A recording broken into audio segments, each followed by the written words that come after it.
Welcome back to the MedLink Health Connections podcast. I'm your host, Tangela, and today we're diving into an important topic, diabetes. Whether you're living with it, know someone who is, or just want to learn how to lower your risk, this episode is packed with helpful info. Joining me is Jennifer Wright, a registered dietitian here at MedLink Georgia. She's been with us since 2020 and works with patients of all ages, helping them manage diabetes, weight, and overall nutrition. Jennifer, thanks for joining me. Let's start with the basics. What exactly is diabetes and how does it impact the body? Great question. So diabetes is a condition where we have blood sugar levels higher than we want them to be. And if you've ever been to the doctors before and they've talked about your blood sugar level or blood glucose level, those are the same thing. You might have even gotten a blood test called an A1C check. That's a long-term look at our blood sugar levels, and they can all kind of help indicate whether our blood sugars are within a range that's appropriate for our health. And I mean, you might get to this later, but diabetes, if it's left uncontrolled, if you're left with blood sugar levels that are just too high for too long, sometimes it can affect our vision, it can affect our kidney health, it can affect our nerve endings. So if it's something where you do have diabetes, we want to get those numbers down to an appropriate level as fast as we can, for sure. Of course. There are two different types of diabetes. Can you explain the difference between type 1 and type 2? Sure. Good question. So type 1 is an autoimmune disease. Out of everybody that has diabetes, probably only 10% of them have type 1. So it's much more uncommon to have type 1 diabetes. Because it's an autoimmune disease, that means that the body is kind of attacking your own organ cells. Specifically, the organ we're talking about with diabetes is your pancreas. Your pancreas is what produces insulin, and insulin is a vital hormone for lowering your blood sugar levels. So with type 1 diabetes, the body produces zero insulin. And so that means that people with type 1 diabetes have to rely on taking insulin in the form of injections for all of their meals, and usually a dose at nighttime to help them be able to digest those blood sugars. Without it, it would not be a pretty sight. Whereas type 2 diabetes, which is the much more common form, 90% of the people with diabetes have type 2, can be more of a kind of like a family history of type 2 diabetes can put us more at risk. Usually it's seen a little bit later in life, but it can definitely be seen earlier, as early as kind of the teenage years as well, that we're seeing nowadays. And that's more so an impact of just our body not being able to use its own insulin effectively. You're still producing insulin with type 2 diabetes, but we think of insulin as like a key to help unlock some doors inside the cells of our body. And with type 2 diabetes, you have keys, but maybe they're not fitting in the locks. They could be damaged. And so essentially the body then still has trouble digesting those blood sugars and lowering them. But there's lots of different types of medication options for type 2 diabetes. It's not just insulin. There's oral medications that help to make the body more effective at using its own insulin. More so, it's also, controlled through diet and like lifestyle changes for type 2 diabetes as well. Okay. So what are some early signs or symptoms that people should probably pay attention to for either one of these? Yeah, so some of them kind of overlap, especially if you are at risk for type 2 diabetes, you have a family history of it, where maybe don't have the best diet, not being very physically active. Some of the symptoms that are very common are frequent urination, as well as excessive thirst. And not so much to the point where like, I think all of us have on a hot day been kind of thirsty. This is excessive thirst where you just can't seem to get enough hydration, or going to the bathroom countless times throughout the night. Those would be two big signs that maybe we want to go to the doctor and get some stuff checked out. With type 1 diabetes, those things are still true, the frequent urination and the excessive thirst. Sometimes with type 1 diabetes, we also see some weight loss associated with the onset of diagnosis. So weight loss that's unaccounted for, that could also be seen in type 2. So, something where you unexpectedly, without trying or losing weight, would be a sign that something's going on as well. Okay. How would you say that these are kind of diagnosed? And can you help us understand what terms like A1C or fasting glucose mean in the plain language? Great question. So the way that we diagnose diabetes is with blood work most often. So those two labs that you mentioned, either the A1C or the fasting blood glucose, are two of the most common. I'll start with the A1C. So the A1C, like I said before, is a long-term look at your blood sugar levels. So your A1C looks back at your blood sugar levels for about the past 3 months. The way I like to explain it to people is it's looking at how many sugars are attached to your red blood cells. So we have a bunch of red blood cells, right? If you have a lot of sugars attached to your red blood cells, you're going to have a high percentage on your A1C.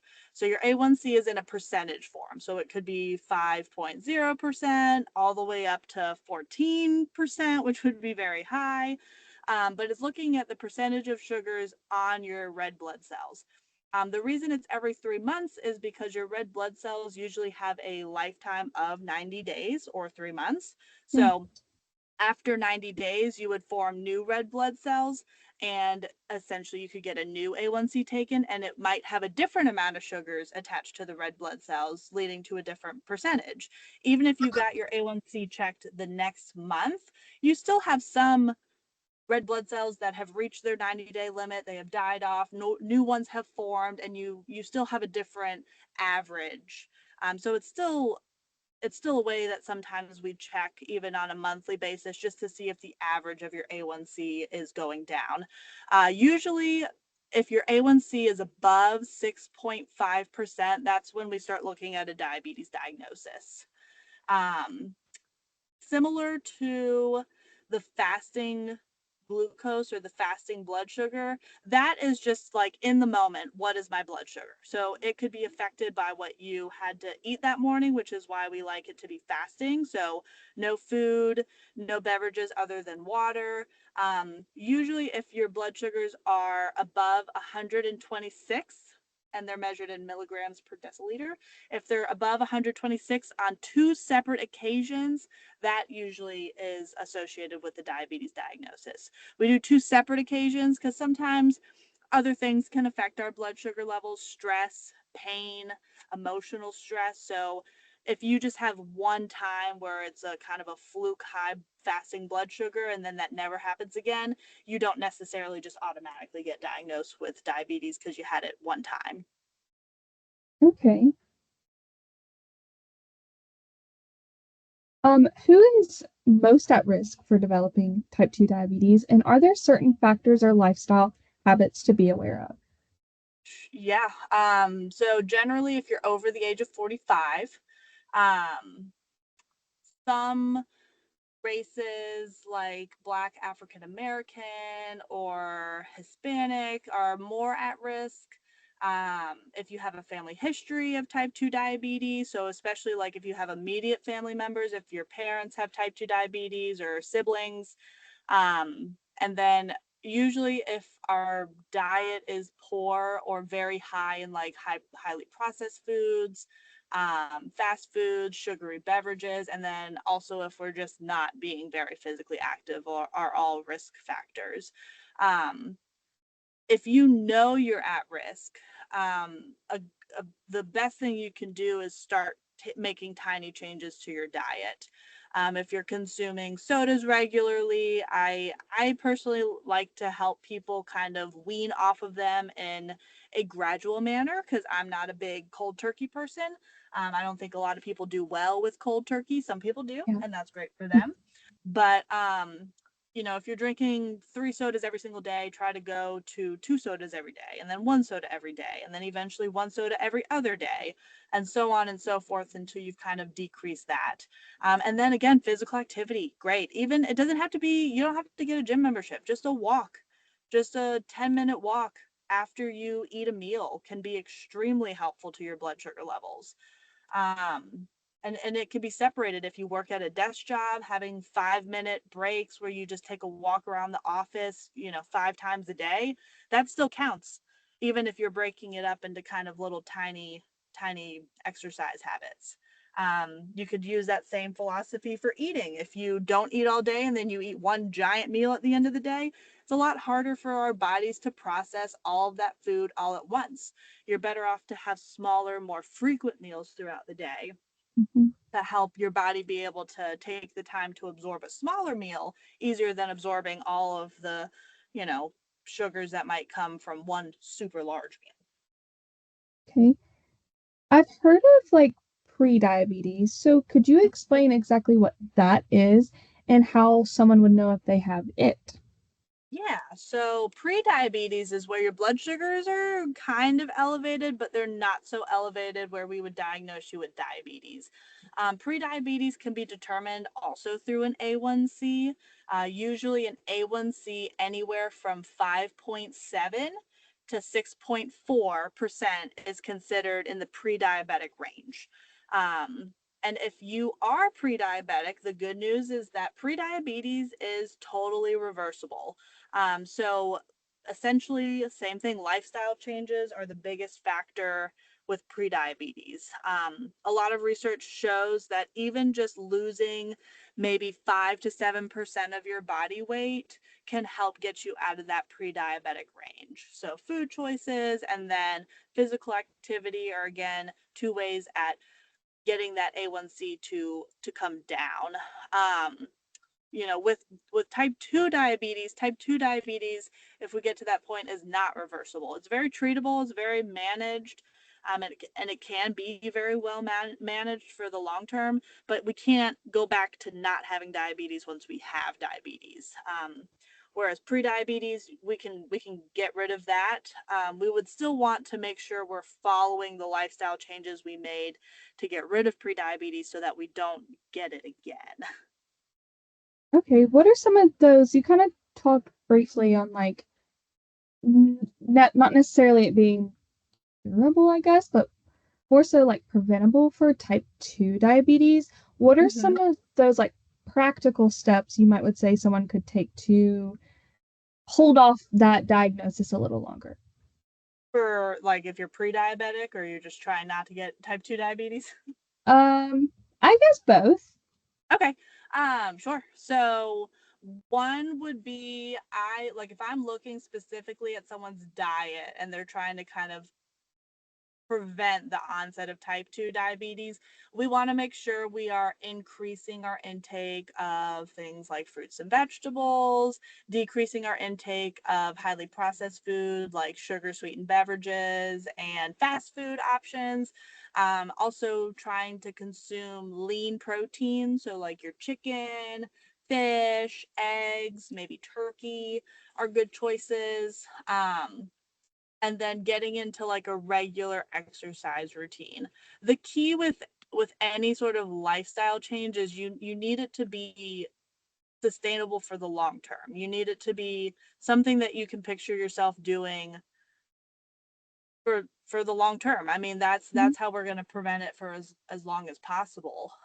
So if you go into kind of like a really drastic dietary change, or like you're trying to go to the gym for an hour every single day and you've never been to the gym before, usually we're not super great at keeping up with those changes because they're so extreme and we get real tired of them real easily. So it doesn't have to be all or nothing. Just making tiny changes every day is going to lead to a big change that can be more helpful because you're able to stick to doing it longer. Yeah, I feel like it's so much. That's the complete opposite of I feel like what you hear on like social media and stuff.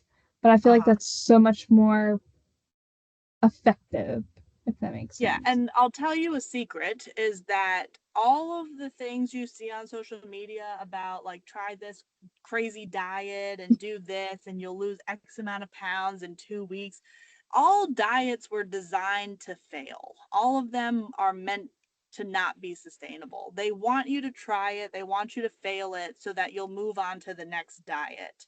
You know, there was a big boom of the keto diet, and that's incredibly hard to stick to for the long term. So people might do it for a couple weeks, a couple months.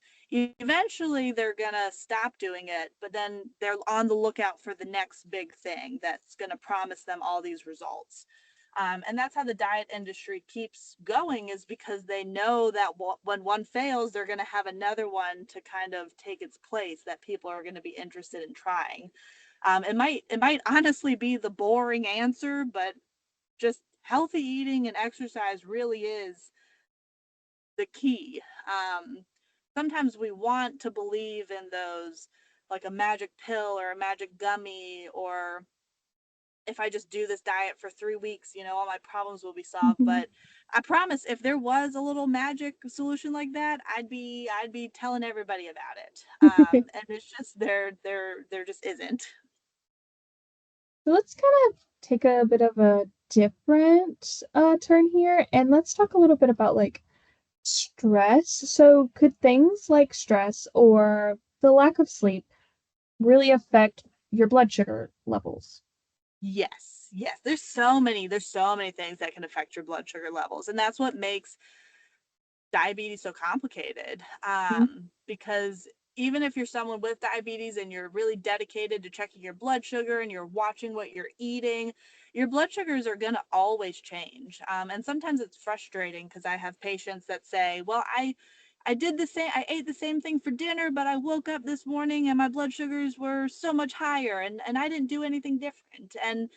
And it's maybe not the food, it's maybe they didn't sleep great, it's maybe because they had more of a stressful day. All that stuff can affect your blood sugars. Caffeine can affect your blood sugars. Even if you have just straight black coffee, sometimes the caffeine can make your blood sugars go up.